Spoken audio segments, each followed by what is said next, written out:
Balikan na natin si Bok Edlingao para sa iba pang paghihimay sa Bilang Pilipino 2025. Bok? Maraming salamat, Julius.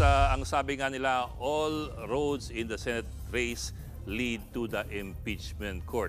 Ano pong sabi sa Konstitusyon para sa isang impeachment trial? Kailangan po ng 2/3 vote para ma-convict ang isang taong na-impeach.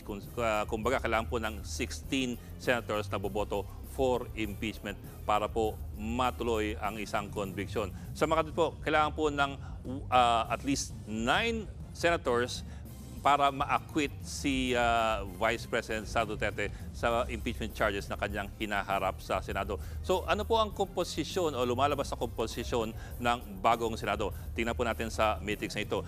Dito po natin ilalagay yung mga pro-impeachment senators at dito po natin ilalagay yung mga anti-impeachment senators. Ngayon po, konting disclaimer po, ito po ay possibilities and probabilities. Dahil po sa eleksyon sa huli, alam mo naman, wala naman talagang permanente. Simulan po natin dito sa anti-impeachment block. Sa mga mukhang panalo na sa Senado, ito pong si Bongo, siyempre yan po ay anti-impeachment. Si Bato del Rosa, siya din po ay anti-impeachment. Ganoon din po si Rodante Marcoleta. Tatlo na po. Si Amy Marcos, bagamat kapatid ng Pangulo, mailalagay natin po sa anti-impeachment dahil sa kanyang very close relations with the Vice President. Ngayon, meron pa po tayong si Pia Cayetano at si Camille Villar. Camille Villar po, inendorso ni VP Sara dahil ang sabi nga ni VP Sara, ang pamilya Villar ay maasahan talaga ng pamilya Duterte. They are real friends and true friends na hindi sila iniiwan. Yan daw po ang pamilya Villar ayon sa mga Duterte.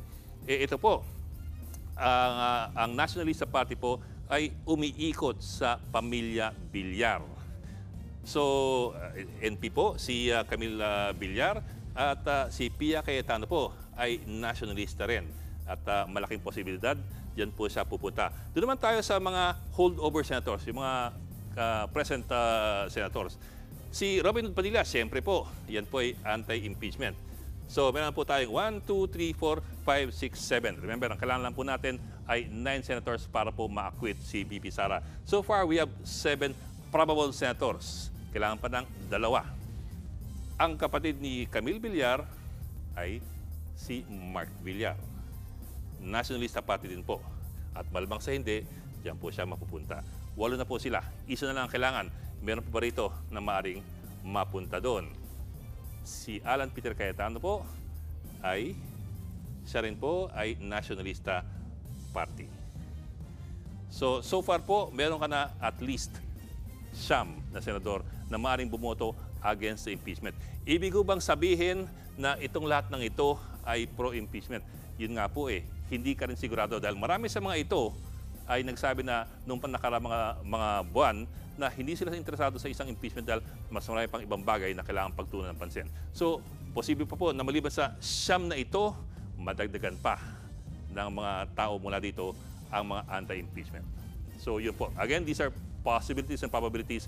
Walang kasigurahan sa politika. Mga kapatid, Julius Babaw po. Iba na ang may alam at may pakialam sa panahon ngayon.